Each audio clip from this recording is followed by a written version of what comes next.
Jésus-Christ, notre Seigneur, nous a laissé la prière. Et il nous a dit de prier sans cesse. Mais pourquoi les gens ne prient pas? Qu'est-ce qui t'empêche de ne pas prier? Qu'est-ce qui te bloque? Ce qui te bloque là, c'est ce qui te tue.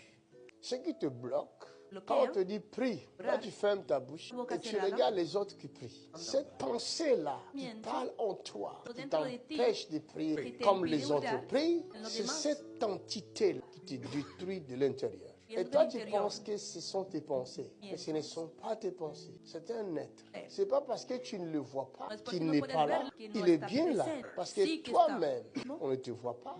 On voit ton corps, mais toi-même, on ne te voit pas. Tu es invisible à l'intérieur de ton corps. Et on ne sait même pas si tu es à l'intérieur de ton corps ou tu es à l'extérieur. Puisque tu es un esprit dans un corps de la chair. Mais cet esprit aussi peut se déplacer à tout moment. Il est normal qu'un autre esprit vienne habiter ton corps et il contrôle ton corps. Oui, c'est biblique.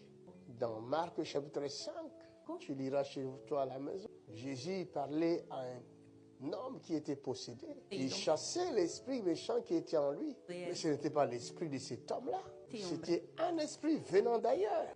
Et l'esprit méchant possédé les corps de cet homme. Et Jésus lui pose la question il dit, je suis légion parce que nous sommes nombreux. Cela veut dire, dans ton corps aussi, un esprit peut venir habiter là. Et si un esprit méchant est en toi, il n'acceptera jamais que tu pries. Parce que te laisser prier, cela veut dire, il te laisse appeler le secours. Quelqu'un qui est pris en otage, jamais le preneur d'otage va accepter que tu appelles, que tu utilises ton téléphone. Ah non, là ce n'est plus un preneur d'otage. Chaque fois que tu veux prier, tu sens que tu n'arrives pas à prier. Comprends que tu es pris en otage. Tu es pris en otage. Il y a quelqu'un qui est là, qui t'empêche de prier. Parce que prier veut dire appeler Dieu. Tu es chez toi à la maison, tu n'arrives pas à prier. C'est normal. C'est normal. Quelqu'un t'a pris en otage. Pas seulement toi, mais toute ta maison. Tout est bien. C'est la raison pour laquelle rien ne va dans ta maison. Parce que ce n'est pas toi qui contrôles ta maison. Ce sont des esprits que tu ignores. Mais toi qui m'écoutes depuis chez toi, si tu crois que je mens, mais observe ta vie. Observe bien ta vie. Pourquoi chaque fois quand tu veux réaliser quelque chose, cela n'aboutit jamais?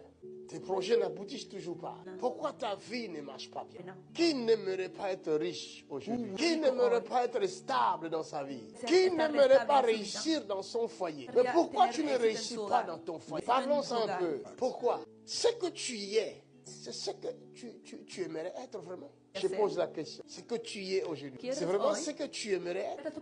Hein? Non? Non. Mais pourquoi tu ne l'es pas?